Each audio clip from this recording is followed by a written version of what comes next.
Hello students, हमारा lesson चल रहा था हेल्थ एंड डिसीज। इसका लास्ट टॉपिक हम आज लेंगे। हमने पढ़े थे डिसीज, एक्वायर्ड डिसीज में इन्फेक्शियस डिसीज, और आज हम पढ़ेंगे non infectious disease. The non infectious disease में पहला आएगा cancer. The disease which do not occur through infection, the disease which do not occur through infection or body contact are known as non-infectious disease. Non-infectious disease का मतलब क्या होता है? The disease which do not occur through infection or not through body contact are known as non-infectious disease. Such disease arise in human body due to reason. कुछ reason होते हैं, उसके कारण ये बीमारियां होती है। तो नंबर 1 है cancer. Uncontrol and abnormal growth of certain cell forming a node, that is known as cancer. यानी कैंसर में गांठ होती कहते हैं। तो uncontrol abnormal growth of cell, group of lump is formed, that is known as cancer. Cancerous cells are called as malignant tumor. जो cell का uncontrol हो जाती है, uncontrol growth of cells, cancer कैसे होता है? Uncontrolled growth of cell, lump form हो जाता है और इसे कहते हैं मैलिगन ट्यूमर। एक ऐसी गांठ बन जाती है, इसे कहते हैं मैलिगन ट्यूमर। जो uncontrolled growth of cell forming a lump is known as malignant tumour. Cancer can occur in various organ. हमारे बॉडी पार्ट में किसी भी ऑर्गन में कैंसर हो सकता है, जैसे लंग्स हो गया, माउथ, टंग, स्टमक, ब्रीस्ट, यूटेरस, कहीं पे भी हो सकता है। स्किन कैंसर भी होता है, टिश्यू कैंसर भी, यूटेरस का cancer, breast cancer, lung cancer.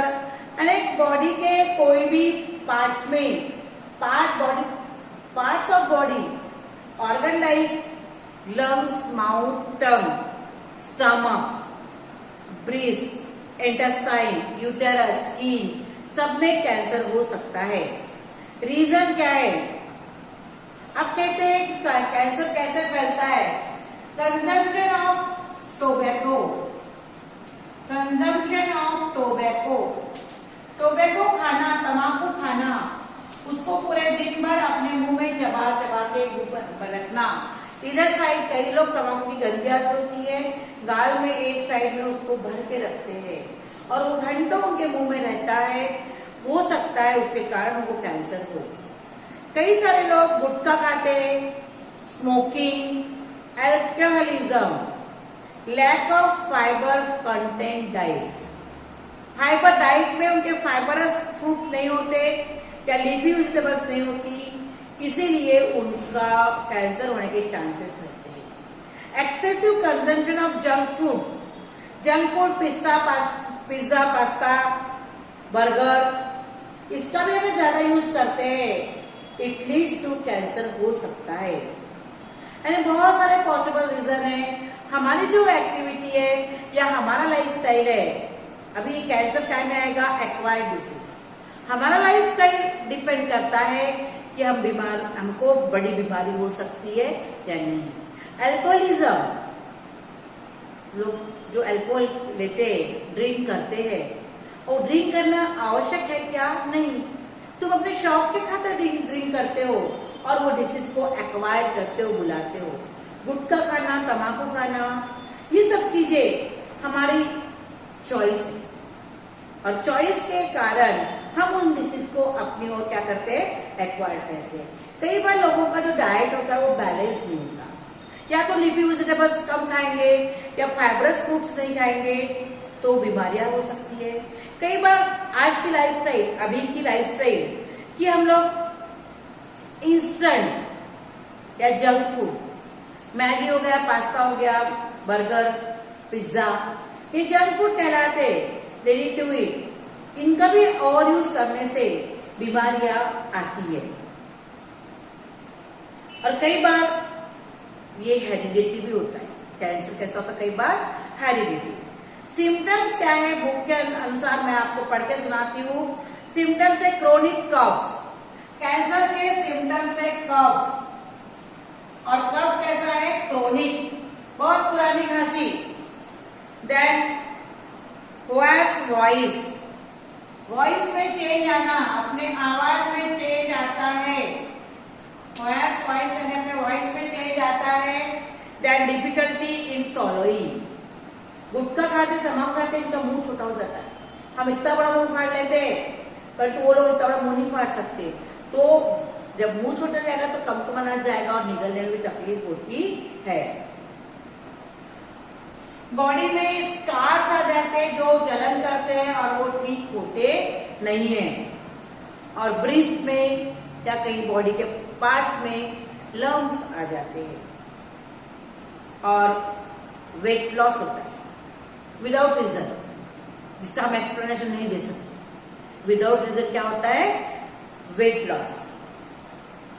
अब कैंसर की ट्रीटमेंट होती है, परंतु एक तो कैंसर होने से लोगों को बहुत डर लगता है। तो विल पावर अगर स्ट्रांग है, विल पावर अगर स्ट्रांग है, इच्छा शक्ति जिसको कहते हैं, तो हम कोई भी बीमारी पर मात कर सकते, रोक लगा सकते हैं। परंतु लोग रीजन यानी उनके साथ उनके रीजन होते हैं, परंतु उनके सिम्टम्स समान होते हैं। तो modern diagnostic treatment of cancer क्या है? Various techniques like CT scan, MRI scan, mammography, biopsy are used in diagnosis of cancer. ये सब मेडिकल साइंस की लैंग्वेज है। सीटी स्कैन, MRI, मैमोग्राफी ब्रेस्ट का करते हैं, और बायोप्सी, अगर गांठ है कोई बॉडी में, वो गांठ को निकाल के उसकी बायोप्सी करके उसको कहाँ भेजते?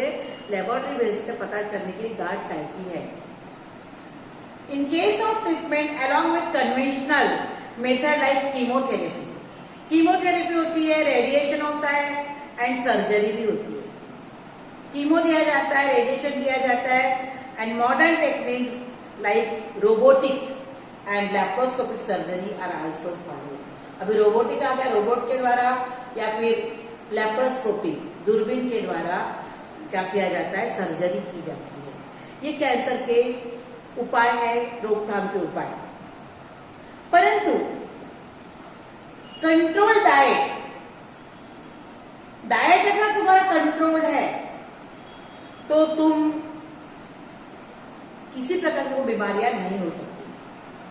फिजिकल एक्सरसाइज, बैलेंस डाइट लो, फिजिकल एक्सरसाइज करो, ये बेनिफिशियल है to cure cancer. Avoid addiction, addiction नहीं होना, जैसे टोबैको, च्यूइंग, स्मोकिंग, ड्रिंकिंग। लोग उसके आहार ही चले जाते हैं, उसका उनको शौक लग जाता है। तो किसी अरे कई सारे लोग कहते हैं खाएंगे नहीं क्या, करेंगे नहीं क्या। अरे खाओ पियो सब करो, परंतु उसके एडिक्ट मत बनो, उसके अंदर उसके आदत अपने को न लगाओ। इस प्रकार से ये कैंसर के सिम्टम्स है। कैंसर कहाँ होता है, किस प्रकार का होता है, ये हेरिडिटी भी है और ये नॉन इन्फेक्शियस है। दूसरा है डायबिटीज। दूसरा क्या है? डायबिटीज। डायबिटीज के symptoms frequent urination at night, रात को बार बार यूरिनेशन को जाना पड़ता है। इंक्रीज ओबेसिटी, या तो डायबिटीज में कई सारे लोग मोटे हो जाते हैं और कई सारे लोग दुबले होते हैं। अब डायबिटीज क्यों होता है? डायबिटीज ये हेरिडिटी है। डायबिटीज क्या है? ये हेरिडिटी ड्यू टू ओबेसिटी। परंतु डायबिटीज का मेन कारण होता है अपने में क्या आता, अपने लोग क्या करते, सोचते रहते हैं। लैक ऑफ फिजिकल एक्सरसाइज और मेंटल स्ट्रेस। तो डायबिटीज का मेन होता है या तो हेरिडिटी है, ओबेसिटी है, जो लोग फिजिकल एक्सरसाइज नहीं करते उनका वेट बढ़ जाता है, और मेन उसका डायबिटीज होता है मेंटल स्ट्रेस। स्ट्रेस जहां आ गया वहां बीमारियां अपने आप आ जाती है, चाहे वो डायबिटीज हो चाहे वो हार्ट डिसीज हो। द हार्मोन इंसुलिन, हमारे बॉडी में हार्मोन इंसुलिन प्रोड्यूस होता है पैंक्रियाज में, विच controls the level of blood sugar level, sugar glucose in blood. हमारे बॉडी में, हमारे ब्लड में, बॉडी में ब्लड जो है वो ब्लड में ग्लूकोज की लेवल को मेंटेन करने का काम कौन करता है? इंसुलिन नाम का हार्मोन। इंसुलिन क्या है? हार्मोन। ये इंसुलिन हार्मोन ब्लड के अंदर शुगर ग्लूकोज की लेवल को, शुगर की लेवल को क्या करता है? मेंटेन करता है। But due to this heredity, obesity, stress के कारण इंसुलिन ये वर्क करना बंद कर देता है और बॉडी में शुगर का लेवल बढ़ जाता है, शुगर ग्लूकोज लेवल बढ़ जाता है, एंड पर्सन बिकम्स, क्या हो जाता है वो? Diabetic, and person become diabetic. किसी किसी में कम हो रहा है, insulin is secreted low quantity, glucose level can be controlled, cannot be controlled, and this disorder is called diabetes. देखो, due to obesity, mental stress, insulin in body, due to reason insulin, that is hormone, the insulin hormone stop and lower the control blood sugar level, and cannot control blood sugar level। अब ये blood sugar level control नहीं कर पाता तो क्या होगी? Body में sugar बढ़ जाती, ब्लड में शुगर बढ़ जाएगी, and person become diabetic. In pancreas there is insulin, और वो इंसुलिन में बीटा सेल्स ऑफ लैंगरहंस होती है, वही वे कंट्रोल करती है ब्लड शुगर लेवल को। अब डायबिटिक पेशेंट, क्या उन्हें खाना है क्या नहीं खाना है, इसकी जानकारी तो कॉमनली सभी को होती है। तो पेशेंट अपने को क्या करना है? कोई भी प्रकार का डिसीज न हो, इसलिए डाइट प्रॉपर होना, मेडिसिन, क्योर कैसा होता है, प्रिवेंशन कैसा होता है डायबिटीज का? Proper diet, medicine, exercise under the supervision of doctor to keep diabetic under control। Diabetes को कंट्रोल करना है तो डाइट प्रॉपर होना, मेडिसिन प्रॉपर होना, और क्या होना? एक्सरसाइज प्रॉपरली होना, ये सब चीजें आवश्यक होती है। अब हमने पढ़े diabetes and cancer. Third disease है हार्ट डिसीज। ये हार्ट डिसीज, उसे अटैक आ गया, उसका ब्लड प्रेशर बढ़ गया। सभी में ब्लड प्रेशर होता है, नॉर्मल ब्लड प्रेशर सभी में पाया जाता है, हम कहते हैं उसको हार्ट अटैक आ गया। Efficiency of heart disease due to the decrease blood supply and thereby oxygen and nutrient supply to the heart muscle. अब हमारा हार्ट वर्क करना कम क्यों कर देता है? क्योंकि यहाँ सप्लाई जो ब्लड और न्यूट्रिएंट का होता है, supply of blood and nutrient lack हो जाता है या कम हो जाता है, प्लीज, और हार्ट अपना वर्क करना प्रॉपर नहीं करता और हार्ट डिसीज हो जाता है। Due to this heart has no to perform more work that leads to stress on it. अब उनको प्रॉपर, जैसे ओबेसिटी हो गए, मोटे हो गए, तो आर्टरीज जो पहले से खुली थी वो मोटी हो जाती है, आर्टरोस्क्लेरोसिस कहते हैं उसे, वो हो जाता है, और परिणाम ब्लड प्रॉपर सप्लाई नहीं होता हार्ट की ओर, तो हार्ट को ज्यादा वर्क करना पड़ता है कि मेरे पास प्रॉपरली ब्लड आए, और उस चक्कर में उस पर स्ट्रेस आता है और हार्ट अटैक हो सकता है। If someone has heart attack, immediate consult doctor and treatment is necessary. अगर अटैक आया है तो डॉक्टर के पास जाना बहुत जरूरी है। अब ये भी रीजन के कारण ही होता है, या तो मोटे हो गए, या तो हेरिडिटी है, या फिर मेंटल स्ट्रेस है। One should not ignore these symptoms. अगर तुमको हार्ट डिसीज में सिम्टम्स आते हैं, जो यहाँ पे बताया है कि सिम्टम्स अगर आ गए तुमको, कि कैसा आ गया? Chest pain. कौन सा सिम्टम आ गया? Chest pain. तुम्हारी छाती में बहुत दर्द हो रहा है, shoulder, neck and arm. Shoulder में पेन हो रहा है, नेक में पेन हो रहा है सीवियर, और आर्म्स में, हाथों में।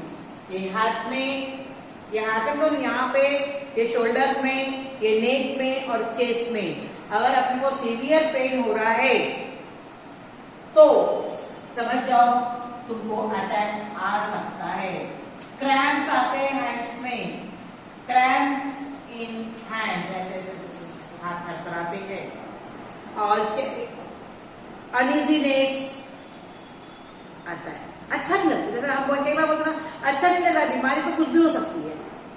रीजन ऑफ हार्ट अटैक, अब इसका भी रीजन है हार्ट अटैक का, स्मोकिंग, स्मोकिंग करते हो, अल्कोहलिज्म, डायबिटीज, डायबिटीज है तो अटैक हार्ट डिसीज होती है, हाइपरटेंशन, मेंटल स्ट्रेस, ओबेसिटी,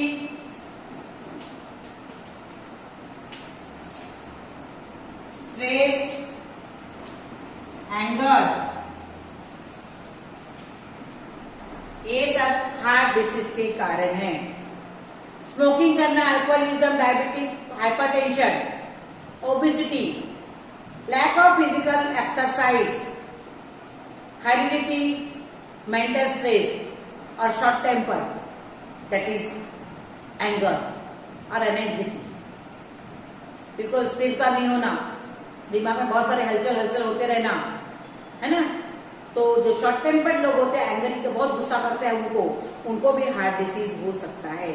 अब हार्ट डिसीज को क्योर करने के लिए, हार्ट डिसीज को क्योर करने के लिए क्या क्या किया जा सकता है।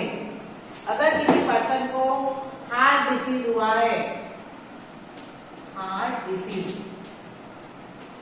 हुआ है तो एक तो उसमें क्या करते हैं, ओपन हार्ट सर्जरी, फिर इंस्टॉलेशन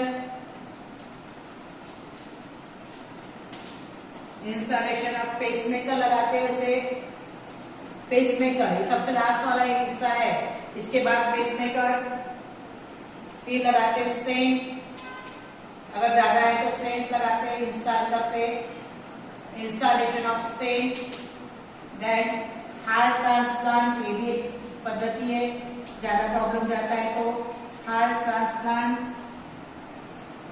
और कॉमन है एंजियोग्राफी, हार्ट में अगर ब्लॉकेज है तो एंजियोग्राफी, और यहाँ है ये बाईपास। ओके, ठीक है।